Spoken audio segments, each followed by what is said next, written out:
How's the performance? Are there bugs? Is it good? In this video, I'm not going to talk about any of that. What is up, everybody? Welcome back. It is a lore review, and yeah, it's been a while since I've done one of these. But hey, big news in the Warhammer community these days. Darktide is out, kinda, and it's a lot of fun.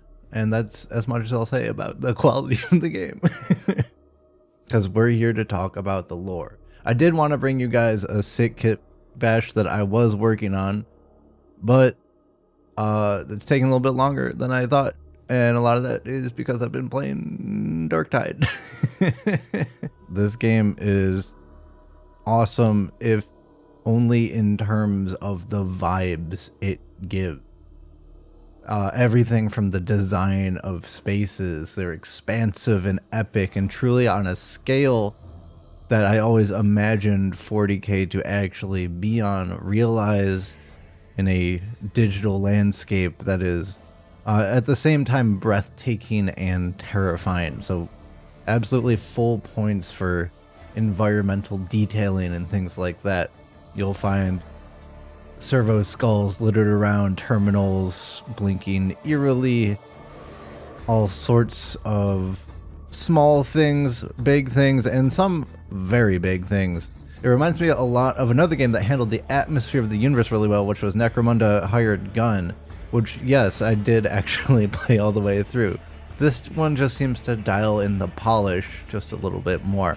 So absolutely hats off to Fatshark for developing a fantastic atmosphere for the game, and that is just with the visuals. The gunplay feels satisfying, the lasgun sound like actually a really interesting sound effect for a laser gun that I wasn't expecting, but I enjoyed quite a bit. All of these things that we have seen described before in the fiction feels like it is coming to life on the screen, and it meets or exceeds all of my expectations visually, haptically, and aurally. The sound design for this game is absolutely incredible. Besides the absolutely slapping soundtrack, just the screams of enemies, the side chatter of you and your companions. Process failure. Reapply. This time, pay more attention. Aim for the head!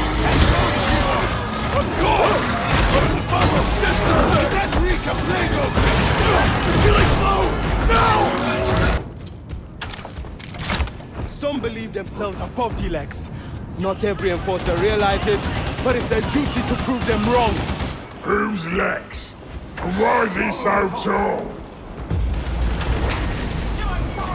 To any sort of environmental cues and things like that are all really tuned in to make this universe feel super oppressive and super scary and super grandiose, which I think it accomplishes extremely well. Let's talk about the storyline as we get the atmosphere out of the way.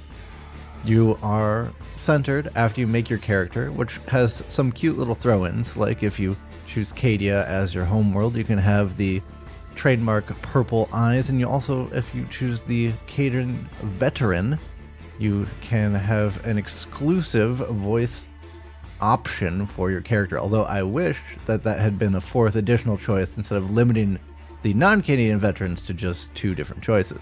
After you make your character, you are plopped into a jail cell where you're about to be summarily executed, except the ship has been boarded and chaos are invading, and your jail cell is serendipitously exploded, and you are free to escape in the ensuing chaos and find your way, well, pun not intended, but enjoyed, find your way to the help of, I believe, an interrogator, or I think her title is like explicator or something, which I'm not exactly sure what that is.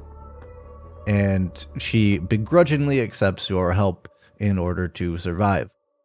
This is all fine and good for a beginning act introduction to the game until you realize that you are then deposited onto a ship with literally thousands of other people who apparently have had the exact same experience as you, which cheapens the introduction just a little bit, and it slightly takes the immersion out of it, but that is just kind of one of the conceits of making a video game. You gotta add story where you can, and you gotta kind of hang up the story when you need to do that too. There is, of course, all of the lore components you would expect to find on an inquisitorial ship, which is, again, just as grand as some of the landscapes you'll be traveling to. You have a tech priest, of course. You have a psyker suspended in a vat of amniotic fluid. You have servitors. You have servo skulls. Did not see any cherubim, I don't think, which is a little bit odd in an Imperial vessel, but I can see why they might not want to go for that aesthetic in a more mainstream title like this. Flying naked babies, it just, might leave a bad taste in some people's mouths. The ship has all of the Imperial bells and whistles you would expect. There is a requisitions officer who I believe is some sort of servitor. But that gets to the interesting topic I wanted to discuss, because of course, if this is a lore review, we have to talk about implication. Specifically, with this guy right here.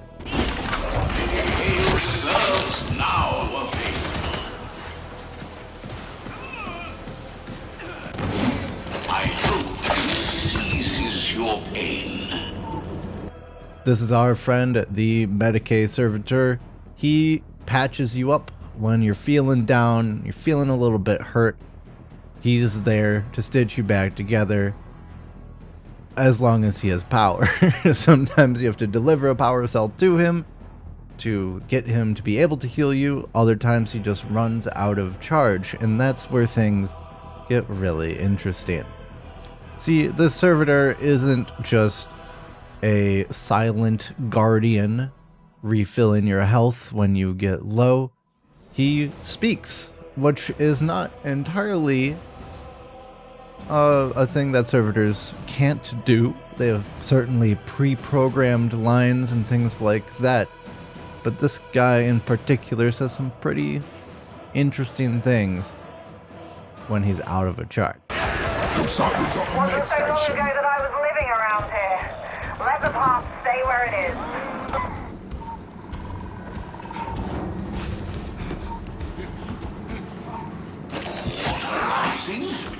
Please stand by. I have no purpose. No purpose. No purpose. Can you take me? Medicae station! Please. I am so lonely. Pieces of my life floating away. Please help. Please. Yes, that's right. You have just experienced a servitor experiencing existential dread and potentially even emotion, which is terrifying for the first part. For those who don't know, what is a servitor and why is this so especially bad? Well, in the 40k universe, most computers are generally outlawed without the coupling of a human biological component. Artificial intelligence is considered an abomination after it almost destroyed humanity in, I believe, the year 20,000 to 25,000, somewhere around there, in a place and time called the Dark Age of Technology. After outlawing artificial intelligence, we still needed to do a lot of really important specific things that require a lot of really important specific calculations to be made in order to do things like faster than light travel through the warp, or any sorts of logistical processing on planets with billions and trillions of people on them. You're gonna need some sort of brain power, whether it comes from a mechanism or something a little bit squishier. Thus, the birth of a servitor and cogitation engines, which are usually born of either a vat-grown human brain specifically made for that purpose, or someone downtrodden in society, criminals, convicts, things of that nature. The lack of sanctity in human life is especially on display in the existence of servitors, and it is truly a terrifying sentence in which the victim is lobotomized. Basically, all of their memories are taken away, and they are confined to specific menial tasks, sometimes even as specific as opening a door or steering a vehicle, and that's literally all they do for the rest of their biological existence. And yes, humans are so plentiful that the Imperium can turn them into machines and not even break a sweat. So, if you are interested in experiencing the terror of the processing of servitors, I would recommend reading Flesh and Steel, which I actually already did a lore review about. It's a fantastic street-level tale about a sort of crime noir investigator investigating some bad stuff over at AdMech. But now that you know what a servitor is, you should understand why this is so terrifying, specifically coming from the medicae servitor. Servitors don't feel anything. They have a pre-programmed task and pre-programmed language capabilities in order to do that. Now that we have one that is apparently experiencing its own existence with a cognizant, sentient mind, that makes this universe way more terrifying than it used to be. Essentially, we had always thought, or the Imperium had always thought, that servitors were essentially brain dead, vegetative, not experiencing the life that they are bound to. But that is apparently not the case with the advent of this game. There have been other instances of servitors being reawakened, notably in the Of Mars trilogy, but that was never really explained in the book and was kind of written off as a one-off instance and not really a commonplace, more of error in functioning or an improper processing or divine intervention, literally. So with that kind of on the table, where does that leave us? Flesh and Steel has another instance of servitor kind of malfunction there, but that doesn't leave us with any definitive conclusions either, no spoiler warnings.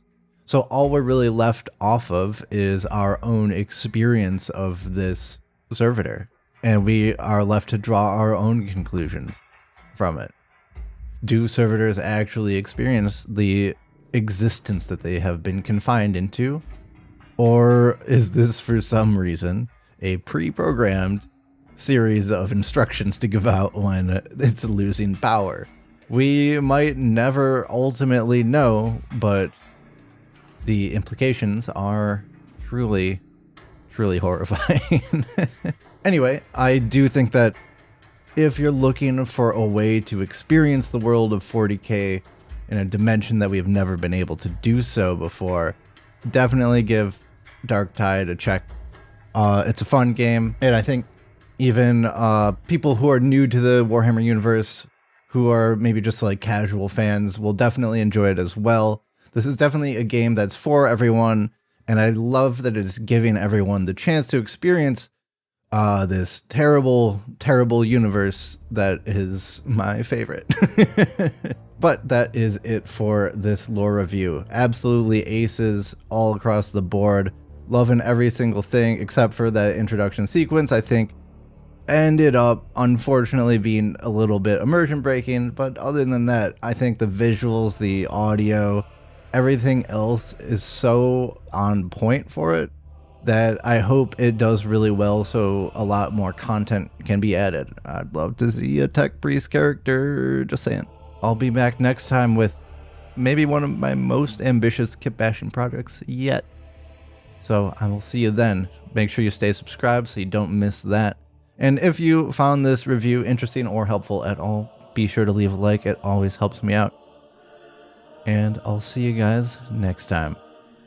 Peace.